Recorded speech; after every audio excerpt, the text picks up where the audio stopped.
سابق اسپیکر قومی اسمبلی اسد کیسر نے رکنیت معطل ہونے پر شیر افضل مروت کو صبر کرنے اور غیر ذمہ دارانہ بیانات نہ دینے کا مشورہ دیا ہے.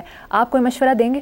میں صرف مشورہ نہیں دوں گا، میں ایک اور بات کروں گا کہ اسد کیسر کو صبر کے لفظ کا مطلب نہیں پتا. جیسے ہم وہ ڈھیٹ اور بالکل ان پڑھ لوگ ہیں، ککھ نہیں پتا ادھر کسی کو. صبر کہہ دیا ہے، اور صبر کیا ہے؟ صبر کا مطلب جانتے ہو؟ صبورہ سے نکلا ہے. یہ کوئی لیٹ کے چتر کھاتے رہنے کا نام نہیں ہے. صبر کا مشورہ صبر کر، صبر کا کی مطلب ہے؟ جاؤ پڑھو. اس کو انگریزی میں کہتے ہیں ہائٹ آف اسٹیڈ فاسٹنس. ان اللہ مع الصابرین، بے شک اللہ صبر کرنے والوں کے ساتھ ہے. مستقل مزاجی، استقامت. چھتر کھا کے لمبے پیر رہن دا نام نہیں ہے بی بی صبر. تو صبر کا مطلب نہیں پتا اسد کیسر صاحب کو، ورنہ اس طرح کا میں صبر ہی تو کر رہا ہے وہ. شیر افضل مروت وجہ ہوئے تم اس سرخاب کے پر لگے ہوئے ہیں. تم جو کوئی بھی ہو، میں نہیں جانتا، مجھے لمبی چوڑی تفصیل کا واقعی نہیں پتا. مجھے دلچسپی نہیں ہوتی اس طرح کی چیزوں سے. میں نے کوئی تجزیے نہیں اس طرح کے کرنے ہوتے لنڈے بازار سے لا کے. مجھے نہیں کوئی دلچسپی. صابر کھڑا ہوتا ہے. یہ جو اقبال کا مصرع ہے نا، مرے بت خانہ میں برہمن تو گاڑو اس کو کعبے میں. جو کھڑا ہے اپنی جگہ پہ، مرے بت خانہ میں برہمن تو گاڑو اس کو کعبے میں. جو اپنا سٹینڈ نہیں چھوڑنا وہ قابل احترام ہوتا ہے. چلیں بالکل ٹھیک ہے صاحب. صرف 15 دنوں میں پیٹرول کی قیمت میں دوسرا بڑا اضافہ کر دیا گیا ہے. پیٹرول 10 روپے فی لیٹر مزید مہنگا ہو گیا ہے. کچھ تجزیہ کاروں کا خیال ہے کہ بجٹ کے بعد بجلی کے بلوں، پیٹرول کی قیمتوں میں بے تحاشا اضافے کے بعد جو مہنگائی کا طوفان آ رہا ہے، پی ٹی آئی پر پابندی کا شوشہ عوام کی توجہ ہٹانے کے لیے ہے. کیسے عوام کی توجہ ہٹ جائے گی؟ سوال ہی نہیں پیدا ہوتا یار، کیسے ہٹ جائے گی؟ بھوک سے توجہ تو نہیں ہٹائی جا سکتی. 3-4 ہی تو چیزیں ہیں انسان کی زندگی میں. آکسیجن چاہیے، اس کے بعد پانی، اس کے بعد بھوک.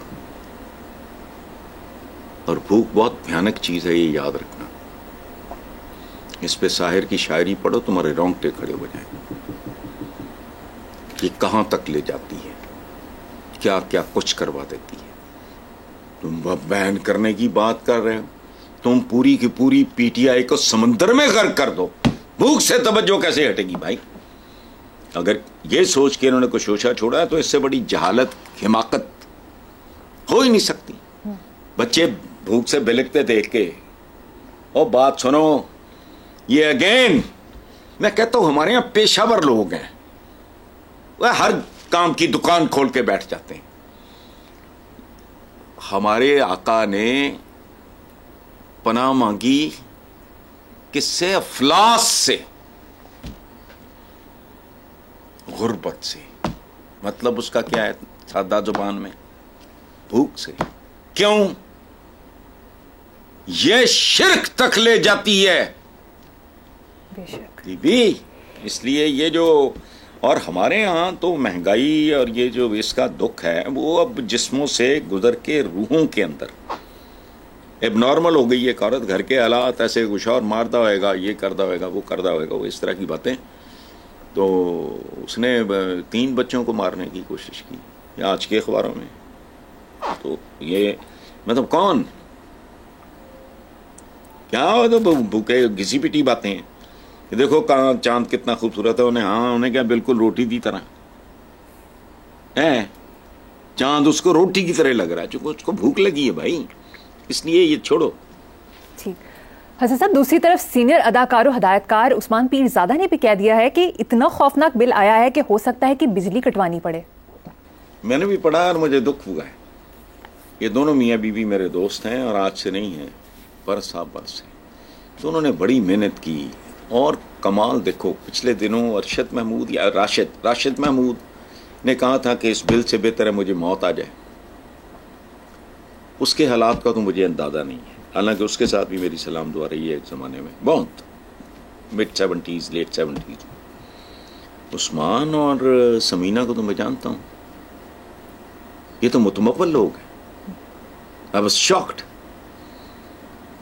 مجھے دکھ بھی ہوا، افسوس بھی ہوا، اور بلڈ پریشر بھی میرا چڑھا.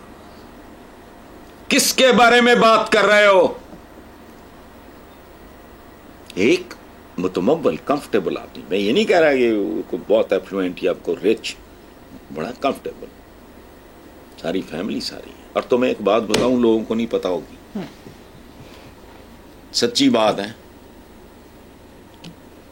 شکریہ کا مجھے میسج کرنا حاتم کے یا ہاشم کے فون پہ. یہ خاندان خالد بن ولید کی اولاد سے ہے. اچھا. یہ بہت سے لوگوں کے لیے بہت بڑا شوق ہوگا. اور یہ رفیع پیرزادہ بہت بڑے، جہانگیر خان ایک بڑے سینئر بیوروکریٹ تھے. یہ فیملی کو بھی میں تھوڑا بہت جانتا ہوں. تو یہاں تک اگر پہنچا دیا ہے تو بات تو 100% درست ہے. میں نے نہیں کہا اس دن، میں اس طرح کی ننگی چٹی فضول بات میں نہیں کرتا. وہ 4 لاکھ کو مذاق ہے. اور میں کس سے بات کر رہا ہوں؟ مریم سے. مریم کو پتا ہے فیملی، 3 بچے، 2 میاں بیوی. میں بیسمنٹ میں ہوتا ہوں، بچے میرے کالج، بیٹی سما، اس نے ڈیجیٹل میں ماسٹرز کیا ہوا ہے، تو وہ ادھر. تو 8 گھنٹے تو یہ غائب ہوتے ہیں. تو بتاؤں مجھے میں ادھر کیا کرتا ہوں؟ ملازموں کی بڑی بات ہے، کولر شولر لگا ہوتا نہیں ہے. آپ لوگوں کو اس طرف لے جا رہے ہو. یاد رکھو، یہ وہ معاشرہ بن چکا ہے جس میں جو کیچوے وہ کوبرے بن چکے ہیں اور ڈس رہے ہیں لوگوں کو. کیچوے کوبرے بن چکے ہیں اور چھپکلیاں جو ہیں وہ مگرمچھ بن چکی ہیں. یہ لوگوں کو کھا رہے ہیں. اکیلا IPPC پکڑ لو، لٹاؤ ان کی پراپرٹیاں، دیکھو لوگوں کو ریلیف کیسے نہیں ملتا. وہ کیسے؟